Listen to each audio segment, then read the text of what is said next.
Welcome back. I am losing the fight against the weeds and the grass. They're all in the places they don't belong. Natasha, please don't grab the camera. Okay, thank you. Well, I went on Amazon and found something to equalize the playing field. Me versus the grass. 15 gallons of death. Alright, well, I don't really like using chemicals to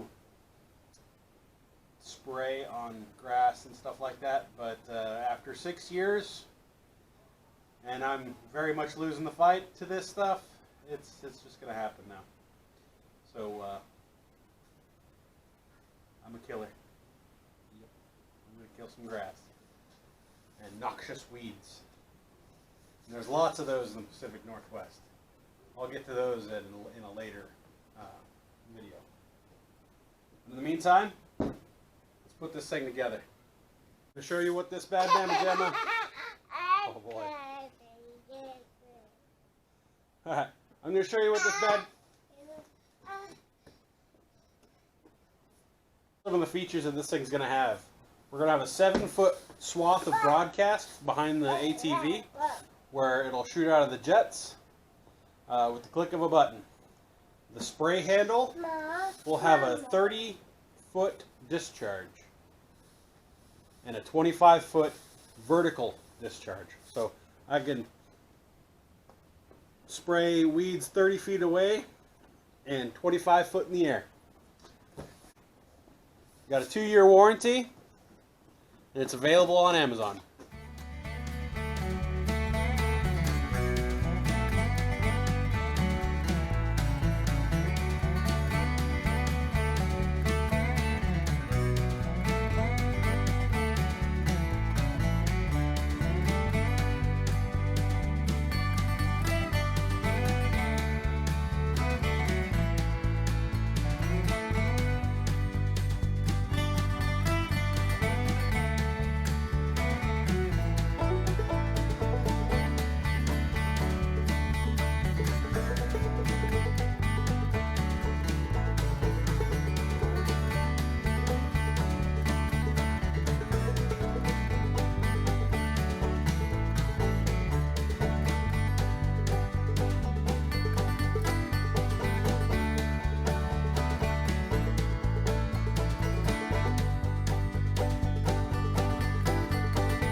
Alright, so here we are, all assembled. Some notes to make when assembling these rails that go on the bottom so that you can have the skids underneath between the ATV and the rack, or the tank and the ATV rack. There's a 3-hole section at the one end.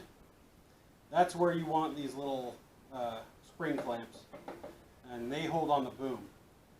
It doesn't say that in the directions. No, it doesn't even give you that in the depiction. All it shows you is a piece of C-channel that you're supposed to attach. It doesn't show you the whole configuration. In the notes it says something about the nipples of the sprayer, the spray boom, but it doesn't make any sense, their little notation.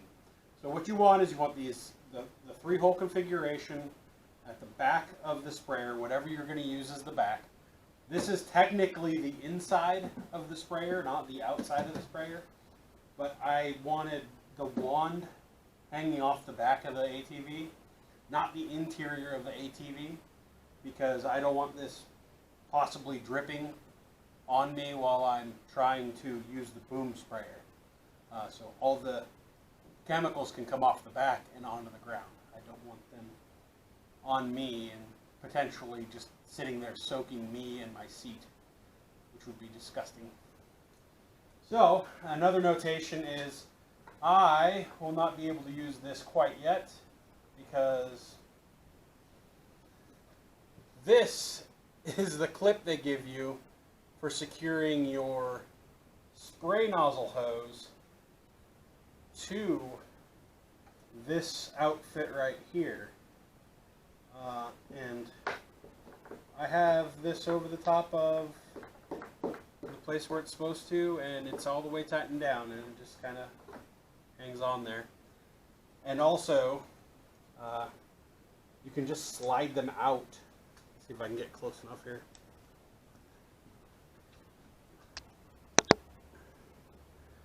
So this is what they look like. And if you you can actually just kind of push them in and out of these pieces right here. Just pull it out. Which means that they don't really work for what they're supposed to do. They're supposed to be hose clamps. There's nothing secure about that hose clamp. So I will have to go get some metal ones, which, funny enough, I don't remember where it is on here. Right here. They use that type of hose clamp for this fitting. Why they couldn't have just supplied me with one of these, I don't know. But a metal ring clamp is what you need. So, no big deal. Those are minor flaws. This is actually fairly inexpensive. And I will put the price of what I found it on Amazon up in this video.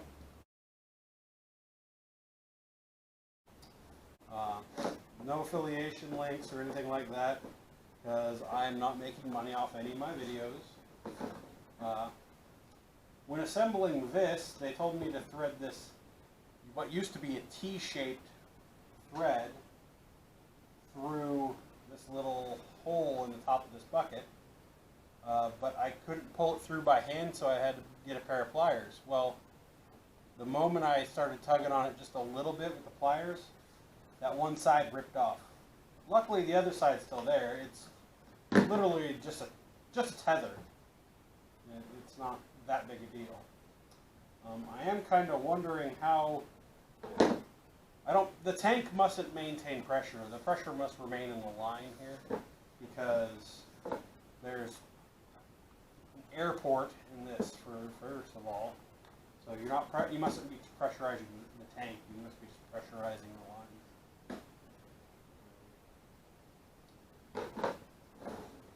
I was surprised that they put not only a screen filter inside of here, but both of these spray nozzle nipples have a screen in them as well to keep particulates out. So that's kind of nice. It means that it shouldn't damage those. A couple more things to add. A couple zip ties work nice because they give you a lot of strapping to hold these tanks down. So if you don't need it, zip tie it to the strapping that you wove around. And you're going to need a Phillips, pair of pliers, a size 13 socket, a size 13 wrench, and to put on the pressure monitor, you're going to want a 9/16 wrench to tighten that down with. I believe I tightened that down a little on the extra. Just snug everything down. Everything that gets put on here that touches anything plastic, do not over tighten. I can't stress that enough, because plastic just tears away when it comes to plastic to metal. So everything should just be snug. If it leaks, you can give it a little bit of an extra tightening down until it stops leaking or something like that. But when it comes to screws and stuff that get set into the plastic, just go with the rule of snug.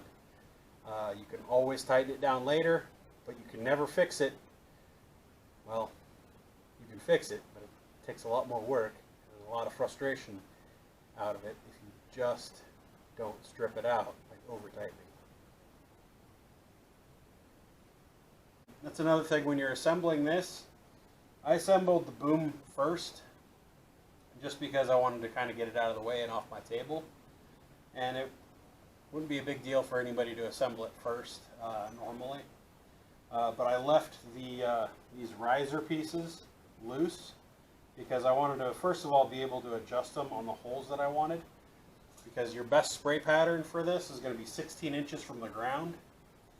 And also I wanted to make sure that when I got them all tightened in place, that they were in line with what I have going on up here, because there's, again, like 4 or 5 different hole configurations down there. So I didn't know if, when these came out, if they were going to be here, if they're going to be here, if they're going to be there. So in order to get everything lined up, I left those 2 loose and then just tightened them up and moved them to where I needed afterwards.